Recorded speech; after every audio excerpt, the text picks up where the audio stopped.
നമസ്കാരം. വനമാലിയിലേക്ക് ഏവർക്കും സ്വാഗതം. ലോകത്തിൽ വെച്ച് ഏറ്റവും അധികം ജനങ്ങൾ ഒത്തുകൂടുന്ന മേളയാണ് ഭാരതത്തിൽ നടക്കുന്ന കുംഭമേള. പ്രസിദ്ധ തീർത്ഥസ്ഥലമായ പ്രയാഗ്രാജിൽ ഇപ്പോൾ നടന്നുകൊണ്ടിരിക്കുന്ന, അതായത് ജനുവരി 13 പൗഷ പൂർണിമ മുതൽ ഫെബ്രുവരി 26 ശിവരാത്രി വരെ നടക്കുന്ന മഹാകുംഭമേളയിൽ ദേശവിദേശങ്ങളിൽ നിന്നായി 400 ദശലക്ഷത്തിലധികം ആളുകൾ പങ്കെടുക്കുമെന്നാണ് കരുതപ്പെടുന്നത്. നമ്മുടെ ഭാരതത്തിലെ മറ്റു സംസ്ഥാനങ്ങളെ അപേക്ഷിച്ച് കേരളത്തിൽ കുംഭമേളയ്ക്ക് വലിയ പ്രാധാന്യമൊന്നും കൊടുക്കുന്നത് കണ്ടിട്ടില്ല. അതുകൊണ്ട് തന്നെ അടുത്ത കാലം വരെ ഈ കുംഭമേളയുടെ ഐതിഹ്യമോ അങ്ങനെ ഇതിനെക്കുറിച്ചൊന്നും എനിക്കൊരു അറിവും ഉണ്ടായിരുന്നില്ല. കുറച്ചു വർഷങ്ങൾക്ക് മുൻപ്, അതായത് 2019 തോന്നുന്നു, നടന്ന കുംഭമേളയുടെ സമയത്താണ് ഇത് എന്താണെന്ന് അറിയാനുള്ള ഒരു ആഗ്രഹം എനിക്കുണ്ടായതും അതിനെക്കുറിച്ച് അറിയുന്ന ചിലരോട് ചോദിച്ച് കുറച്ച് കാര്യങ്ങളൊക്കെ എനിക്ക് മനസ്സിലാക്കാൻ സാധിച്ചതും. അത് പൂർണ്ണമായും ശരിയാണോ എന്നും എനിക്കറിയില്ല. എന്തായാലും ഞാൻ മനസ്സിലാക്കിയ ആ കാര്യങ്ങൾ നിങ്ങളുമായി ഒന്ന് പങ്കുവെക്കാം എന്ന് വിചാരിച്ചു. ഈ കുംഭമേള ഭാരതത്തിലെ 4 തീർത്ഥസ്ഥലങ്ങളിലായിട്ടാണ് നടത്തി വരുന്നത്. ഗംഗാതീരത്തുള്ള ഹരിദ്വാർ, ത്രിവേണി സംഗമം എന്ന് പ്രസിദ്ധമായ ഗംഗ, യമുന, സരസ്വതി നദികൾ ഒത്തുചേരുന്ന പ്രയാഗ്രാജ്, മധ്യപ്രദേശിലെ ക്ഷിപ്ര നദിക്കരയിലുള്ള ഉജ്ജയിൻ, മഹാരാഷ്ട്രയിലെ ഗോദാവരി നദിക്കരയിലുള്ള നാസിക് എന്നിവയാണ് ഈ 4 പുണ്യസ്ഥലങ്ങൾ. ഇതിൽ തീർത്ഥരാജ് എന്ന് അറിയപ്പെടുന്ന പ്രയാഗ്രാജിലാണല്ലോ ഇപ്പോൾ മഹാകുംഭമേള നടക്കുന്നത്. എന്താണ് ഇത് മഹാകുംഭമേള എന്ന് വിളിക്കുന്നത് എന്ന് വെച്ചാൽ, 11 പൂർണ്ണ കുംഭമേളകൾക്ക് ശേഷം വരുന്ന ആ 12ാമത്തെ പൂർണ്ണ കുംഭമേളയാണ് മഹാകുംഭമേള എന്ന് അറിയപ്പെടുന്നത്. ഇനി പൂർണ്ണ കുംഭമേള എന്ന് വെച്ചാൽ 12 വർഷത്തിലൊരിക്കൽ നേരത്തെ പറഞ്ഞ ഈ 4 തീർത്ഥസ്ഥലങ്ങളിലും പൂർണ്ണ കുംഭമേള നടക്കും. അതായത് നമുക്ക് ഏതാണ്ട് 3 വർഷത്തിലൊരിക്കൽ ഈ കുംഭമേളകൾ നടക്കും എന്നർത്ഥം. അപ്പോൾ ഈ ത്രിവേണി സംഗമ സ്ഥലമായ പ്രയാഗ്രാജിൽ വെച്ച് 12 വർഷത്തിലൊരിക്കൽ വരുന്ന പൂർണ്ണ കുംഭമേള 11 പ്രാവശ്യം ആഘോഷിച്ചു കഴിഞ്ഞിരിക്കുന്നു. ഇത് 12ാമത്തെ പൂർണ്ണ കുംഭമേളയാണ് നമ്മൾ മഹാകുംഭമേളയായി ഇപ്പോൾ ആഘോഷിക്കുന്നത്. അതുപോലെ 6 വർഷം കൂടുമ്പോൾ ഹരിദ്വാറിലും പ്രയാഗ്രാജിലും അർദ്ധകുംഭമേള എന്ന് പറഞ്ഞ് ഒരു ചെറിയ രീതിയിൽ ചടങ്ങുകളൊക്കെ വളരെ കുറച്ച് കുംഭമേള നടത്താറുണ്ട്. അതിന് അർദ്ധകുംഭമേള എന്നാണ് പറയാറ്. ഈ കുംഭമേളയുടെ ഉത്ഭവം പുരാണവുമായും ജ്യോതിഷവുമായും ഒക്കെ ബന്ധപ്പെട്ടിരിക്കുന്നു. ഗ്രഹങ്ങളുടെ സ്ഥിതി അനുസരിച്ചിട്ടാണ് കുംഭമേളകൾ ഏത് സ്ഥലത്ത് വേണം എന്നൊക്കെ തീരുമാനിക്കുന്നത്. പ്രത്യേകിച്ച് വ്യാഴത്തിൻ്റെയും സൂര്യൻ്റെയും ചന്ദ്രൻ്റെയും രാശിക്ക് അനുസരിച്ചിട്ടാണ് ഇത് തീരുമാനിക്കുന്നത്. വ്യാഴം കുംഭരാശിയിൽ പ്രവേശിക്കുകയും സൂര്യൻ മേടരാശിയിലുമാണെങ്കിൽ ഹരിദ്വാറിലാണ്. വ്യാഴവും സൂര്യനും ചിങ്ങരാശിയിൽ വന്നാൽ നാസിക്കിലാണത്രേ നടത്തുക. അതുപോലെ വ്യാഴം ചിങ്ങരാശിയിലും സൂര്യൻ മേടരാശിയിലും വന്നാൽ ഉജ്ജയിനിയിലും, വ്യാഴം മേടരാശിയിലും സൂര്യനും ചന്ദ്രനും മകരരാശിയിലും വന്നാൽ പ്രയാഗ്രാജിലുമാണ് എന്നതാണത്രേ ഇതിൻ്റെ കണക്ക്. കുംഭം എന്ന് വെച്ചാൽ കലശം അല്ലെങ്കിൽ കുടം എന്നൊക്കെയാണ് അർത്ഥം. അപ്പോൾ ഇതിൻ്റെ മേള എന്ന് പറയുമ്പോൾ ഇതുമായി ബന്ധപ്പെടുത്തി 2 പുരാണ കഥകൾ കേട്ടിട്ടുണ്ട്. ഒന്ന്, പാലാഴി മഥനം ചെയ്യുമ്പോൾ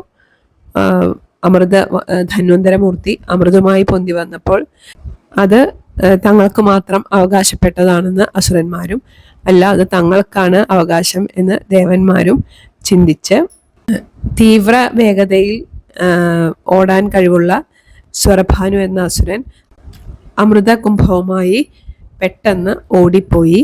ഇത് കണ്ട ദേവഗുരുവായ ബൃഹസ്പതി ഇന്ദ്രന്റെ പുത്രനായ ജയന്തനും വളരെ വേഗത്തിൽ സഞ്ചരിക്കാൻ കഴിയുന്ന ആളാണ്. ജയന്തനോട് സ്വർഭാനുവിൻ്റെ കയ്യിൽ നിന്നും അമൃത കലശം പിടിച്ചു വാങ്ങാൻ ആവശ്യപ്പെട്ടു. അപ്പോൾ സ്വർഭാനുവിൻ്റെ കൂടെ മറ്റു പല രാക്ഷസരും കൂടിച്ചേർന്നു. ഇത് കണ്ട് സൂര്യചന്ദ്രന്മാർ ജയന്തനെ സഹായിക്കാനായി എത്തിച്ചേർന്നു എന്നുമാണ് കഥ. അങ്ങനെ അമൃതകുംഭം കൈവശപ്പെടുത്തിയ ജയന്തൻ അത് ദേവലോകത്ത് എത്തിച്ചപ്പോഴേക്കും 12 ദിവസം കഴിഞ്ഞിരുന്നു അത്രേ. ഇങ്ങനെ അമൃതകുംഭവുമായി സഞ്ചരിക്കുമ്പോൾ അതിൽ നിന്നും താഴേക്ക് പതിച്ച ആ അമൃത ബിന്ദുക്കളെ കൊണ്ട് പവിത്രമായതാണത്രേ ഈ 4 തീർത്ഥസ്ഥലങ്ങൾ. അന്നത്തെ പോലെ ഈ ഗ്രഹങ്ങൾ ഈ രാശിയിൽ ഒത്തുവരുമ്പോഴാണത്രേ അവിടെ പൂർണ്ണ കുംഭമേള ഇന്ന് നടത്തുന്നത്. അതല്ല, വ്യാഴം സൂര്യനെ ചുറ്റാൻ 12 വർഷമാണ് എടുക്കുക. അതുകൊണ്ടാണ് 12 വർഷത്തിലൊരിക്കൽ ഇത് നടത്തുന്നത് എന്നും പറയപ്പെടുന്നുണ്ട്. ഇനി മറ്റൊരു പുരാണ കഥ എന്താണെന്ന് വെച്ചാൽ, ബ്രഹ്മപുത്രനായ മരീചിയുടെ മകനായിരുന്നു കശ്യപ പ്രജാപതി. ദക്ഷ പ്രജാപതിയുടെ 13 പെൺമക്കളെയാണ് ഈ കശ്യപ പ്രജാപതി വിവാഹം കഴിച്ചത്. വളരെയധികം സന്തതി പരമ്പരകളുള്ള പ്രാചീന ബ്രഹ്മർഷികളെയാണ് പ്രജാപതി എന്ന് വിളിച്ചിരുന്നത്. ഈ 13 ഭാര്യമാരിൽ 2 പേരായിരുന്നു കദ്രുവും വിനതയും. ഒരിക്കൽ കദ്രു തൻ്റെ ഭർത്താവായ കശ്യപ പ്രജാപതിയോട് തനിക്ക് അതീവ ബലശാലികളും വീര്യവുമുള്ള 1000 സർപ്പങ്ങൾ സന്താനങ്ങളായി വേണം എന്നുള്ള വരം വാങ്ങിച്ചു. ഇതറിഞ്ഞ വിനത തനിക്ക് കദ്രുവിൻ്റെ മക്കളേക്കാൾ ശക്തിശാലികളും വീര്യബലവുമുള്ള 2 മക്കൾ വേണമെന്ന അനുഗ്രഹം കശ്യപനിൽ നിന്ന് വാങ്ങിക്കുകയും ചെയ്തു. കശ്യപ പ്രജാപതി പറഞ്ഞു, മുട്ടകളായിട്ടായിരിക്കും നിങ്ങൾ പ്രസവിക്കുക, അത് പൊട്ടാതെ സൂക്ഷിക്കണം എന്ന് പറഞ്ഞു. അങ്ങനെ അധികം താമസിയാതെ കദ്രു 1000 മുട്ടകളും വിനത 2 മുട്ടകളും പ്രസവിച്ചു. 500 വർഷം കഴിഞ്ഞപ്പോൾ കദ്രു പ്രസവിച്ച മുട്ടകളെല്ലാം പൊട്ടി സർപ്പക്കുഞ്ഞുങ്ങൾ ഉണ്ടായി. ഈ സൃഷ്ടിയുടെ ആദ്യകാലത്ത് തുടക്കത്തിലൊക്കെ ഈ 1000, 10000 എന്നതൊക്കെ ഒരു ചെറിയ കാലയളവായിട്ടാണ് എടുത്തിരുന്നത്. കദ്രുവിന് മക്കളുണ്ടായത് കണ്ട് വിനതയ്ക്കാകെ പരിഭ്രമമായി. തൻ്റെ മുട്ടകൾക്കൊന്നും സംഭവിച്ചിട്ടില്ല എന്ന് വിചാരിച്ച് പതുക്കെ ഒരു മുട്ടയെടുത്ത് പൊട്ടിച്ചു. അപ്പോൾ അതിൽ നിന്നും വളരെ തേജസ്സാർന്ന അരഭാഗം വരെ മാത്രം വികാസം പ്രാപിച്ചിട്ടുള്ള ഒരു കുട്ടിയാണ് പുറത്തേക്ക് വന്നത്. ജ്വലിക്കുന്ന തേജസ്സോടെയുള്ള ആ കുട്ടി പറഞ്ഞു, കാലം എത്താതെ അമ്മ എന്നെ ഈ മുട്ടയിൽ നിന്നും പുറത്തെടുത്തത് കൊണ്ട് മാത്രമാണ് ഞാനിങ്ങനെ ഒരു പകുതി അംഗത്തോട് കൂടിയതായി തീർന്നത്. അതിൻ്റെ ഒരു പാപവും അമ്മയ്ക്ക് ലഭിക്കും. അതുകൊണ്ട് അമ്മ കദ്രുവിൻ്റെ ദാസിയായി തീരും എന്ന് പറഞ്ഞ് സൂര്യമണ്ഡലത്തിലേക്ക് ഉയർന്ന് പോയി. അതാണ് പിന്നെ സൂര്യൻ്റെ സാരഥിയായി തീർന്നത്. സൂര്യൻ എന്നത് ഈ വിനതയുടെയും കദ്രുവിൻ്റെയും ജ്യേഷ്ഠത്തിയായ അദിതിയുടെ പുത്രനാണല്ലോ. എന്തായാലും വിനതയ്ക്ക് ആകെ ദുഃഖമായി. മറ്റേ മുട്ട ഇതുവരെ പൊട്ടിയിട്ടുമില്ല. ഇങ്ങനെ പിന്നെയും കുറേ വർഷങ്ങൾ കഴിഞ്ഞു. ഒരിക്കൽ കദ്രുവും വിനതയും തമ്മിൽ ഇന്ദ്രന്റെ ഉച്ചൈശ്രവസ് എന്ന കുതിരയെക്കുറിച്ച് സംസാരിക്കുമ്പോൾ തമ്മിൽ തർക്കമായി. ഉച്ചൈശ്രവസ് നല്ല വെളുത്ത കുതിരയാണെന്ന് വിനത പറഞ്ഞപ്പോൾ കദ്രു പറഞ്ഞു, അല്ല, അതിൻ്റെ വാലിന്മേൽ ഒരു കറുത്ത മറുകുണ്ട് എന്ന്. ഇങ്ങനെ 2 പേരും തമ്മിൽ തർക്കമായി. തർക്കമൂത്ത് അവസാനം ഒരു പന്തയം വെച്ചു. അതിൽ മറുകുണ്ട് എന്ന് കണ്ടാൽ വിനത കദ്രുവിൻ്റെ ദാസിയാകാമെന്നും, അല്ല നേരെ തിരിച്ചാണെങ്കിൽ കദ്രു വിനതയുടെ ദാസിയാകാമെന്നും ശപഥം ചെയ്തു. അടുത്ത ദിവസം തന്നെ ഉച്ചൈശ്രവസിൻ്റെ അടുത്ത് പോയി പരിശോധിക്കാം എന്നും പറഞ്ഞു. ഉച്ചൈശ്രവസ് എന്ന കുതിരയുടെ വാലിന്മേൽ മറുകില്ല എന്ന കാര്യമൊക്കെ കദ്രുവിന് അറിയാം. അപ്പോൾ താൻ പന്തയത്തിൽ തോറ്റാൽ വിനതയുടെ ദാസിയായി തീരണം എന്നാലോചിച്ച് തൻ്റെ മക്കളായ സർപ്പങ്ങളെ വിളിച്ച് അവരോട് ആരോടെങ്കിലും ഒരാളോട് ഉച്ചൈശ്രവസിൻ്റെ തൊലിക്കുള്ളിൽ കിടന്നിട്ട് വാലിന്മേൽ ഒരു കറുത്ത മറുകിനെ പോലെ ചുറ്റിപ്പിടിച്ച് കിടക്കാൻ പറഞ്ഞു. അപ്പോൾ ഈ സർപ്പങ്ങൾ പറഞ്ഞു, അമ്മ ഞങ്ങളെ അധർമ്മം ചതിയൊക്കെ ചെയ്യാൻ വേണ്ടിയിട്ട് ഇങ്ങനെ ഉപദേശിക്കരുത്, അത് ഞങ്ങൾക്ക് കഴിയില്ല എന്ന് പറഞ്ഞപ്പോൾ കദ്രുവിന് ദേഷ്യം വന്ന് മക്കളെ ശപിക്കാനായി ഒരുങ്ങി. ഇത് കണ്ട് ഭയപ്പെട്ട ഒരു ചെറിയ സർപ്പം കദ്രുവിൻ്റെ ആ ആഗ്രഹം സാധിച്ചു കൊടുത്തു. അങ്ങനെ വിനത കദ്രുവിൻ്റെ ദാസിയായി തീർന്നു. പിന്നെയും കുറേ വർഷങ്ങൾക്ക് ശേഷം അവിടെ വിനതയുടെ ആയിട്ടുണ്ടായിരുന്ന ആ മുട്ട പൊട്ടി അതിൽ നിന്നും ഉജ്ജ്വല തേജസ്സോടെ ഒരു പക്ഷിപ്രവരൻ സംജാതനായി തീർന്നു. അതാണ് വിഷ്ണുവിൻ്റെ വാഹനമായ ഗരുഡൻ. ഗരുഡൻ മാതാവായ കദ്രുവിൻ്റെ പാദങ്ങളിൽ ചെന്ന് നമസ്കരിച്ചു. അങ്ങനെ ഗരുഡനും വിനതയും കദ്രുവിനും സന്തതികളായ സർപ്പങ്ങൾക്കും വേണ്ടി പല ദാസ്യവേലകളും ചെയ്തുകൊണ്ടിരുന്നു. ആദ്യമൊന്നും ഗരുഡന് തൻ്റെ അമ്മ വല്യമ്മയുടെ ദാസിയാണ് എന്നൊന്നും അറിയില്ലായിരുന്നു. പിന്നെ കുറച്ചു കാലങ്ങൾക്ക് ശേഷമാണ് തൻ്റെ മാതാവായ വിനത കദ്രുവിൻ്റെ ദാസിയാണ് എന്ന് ഗരുഡന് മനസ്സിലായത്. തൻ്റെ അമ്മയെ ആ ദാസ്യവൃത്തിയിൽ നിന്നും മോചിപ്പിക്കാൻ എന്താണ് ചെയ്യേണ്ടത് എന്ന് വല്യമ്മയായ കദ്രുവിനോട് ചോദിച്ചപ്പോൾ, ദേവലോകത്തിരിക്കുന്ന അമൃതം ഞങ്ങൾക്ക് കൊണ്ടുവന്നു തന്നാൽ നിന്റെ അമ്മയുടെ അടിമത്തം തീരും എന്ന് പറഞ്ഞു. ഇത് കേട്ടുടൻ ഗരുഡൻ ദേവലോകത്തേക്ക് കുതിച്ചു. ദേവഗുരുവായ ബൃഹസ്പതി തൻ്റെ ദിവ്യദൃഷ്ടി കൊണ്ട് ഗരുഡൻ്റെ ആഗമനം നേരത്തെ അറിഞ്ഞു. അത് ദേവേന്ദ്രനെ അറിയിക്കുകയും ചെയ്തു. ദേവേന്ദ്രനാകട്ടെ വായു, അഗ്നി, വരുണൻ തുടങ്ങി ദേവന്മാരെയും അഷ്ടദിക്പാലന്മാരെയും ഏകാദശ രുദ്രന്മാരെയും ദ്വാദശാദിത്യന്മാരെയും ഗന്ധർവന്മാരെയും തുടങ്ങി എല്ലാവരെയും അമൃതിന് കാവൽ നിർത്തി. ഇതെന്തിനാണ് ഇന്ദ്രൻ ഇങ്ങനെ ഒരു പക്ഷിയെ ഇത്ര പേടിക്കുന്നത് എന്ന് നമുക്ക് തോന്നാം. അതിന് വേറൊരു കഥയുണ്ട്. ഈ നമ്മുടെ പുരാണങ്ങളിലും ഇതിഹാസങ്ങളിലും ഒക്കെ ഉള്ള കഥ എടുത്താൽ ഉള്ളിലേക്ക് കുറേ കഥകളുണ്ട്. അത് ഞാൻ എന്തായാലും ഇപ്പം ഇവിടെ പറയുന്നില്ല, വേറൊരു അവസരത്തിൽ പറയാം. എന്തായാലും അഗ്നിക്കു തുല്യ ശോഭയോടെ ഗരുഡൻ നാഗലോകത്ത് എത്തിച്ചേർന്നു. ദേവലോക സൈന്യവുമായി ഗരുഡൻ നടത്തിയ യുദ്ധത്തിൽ പക്ഷീന്ദ്രന്റെ ആ പക്ഷപ്രഹരത്തിൽ എല്ലാവരും തോറ്റു പിൻവാങ്ങി. അങ്ങനെ അമൃതകുംഭവുമായി ഗരുഡൻ ദേവലോകത്തു നിന്നും പുറപ്പെട്ടു. ദേവേന്ദ്രനും സംഘവും ഗരുഡനെ പിന്തുടർന്ന് അമൃതകുംഭം തിരിച്ചു വാങ്ങാൻ ശ്രമം നടത്തി. അങ്ങനെ ഗരുഡൻ അമൃതകുംഭവുമായി പോകുമ്പോൾ ആ കുംഭത്തിൽ നിന്നും തെറിച്ചു വീണ അമൃതത്തുള്ളികൾ പതിച്ച സ്ഥലമാണ് ഇന്നത്തെ ഈ കുംഭമേള നടക്കുന്ന 4 തീർത്ഥസ്ഥലങ്ങൾ എന്നും ഒരു കഥയുണ്ട്. ഇവിടെ ആദ്യം പറഞ്ഞ പാലാഴി മഥനം ചെയ്ത സമയത്ത് ദേവന്മാരും അസുരന്മാരും തമ്മിൽ അമൃതിനു വേണ്ടി യുദ്ധമുണ്ടായി എന്ന് പറഞ്ഞു. ആ യുദ്ധം 12 ദിവസമാണ് നീണ്ടു നിന്നത് അത്രേ.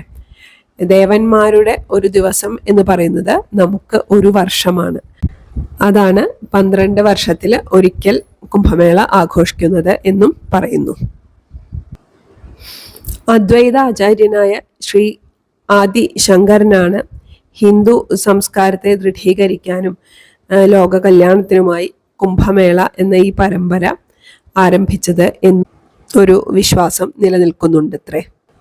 വ്യത്യസ്ത ശൈലി അനുവർത്തിക്കുന്ന സന്യാസി സമൂഹത്തെ 13 അഘാരകളായി തിരിച്ചത് ആദിശങ്കരനാണ് എന്നാണ് പറയപ്പെടുന്നത്.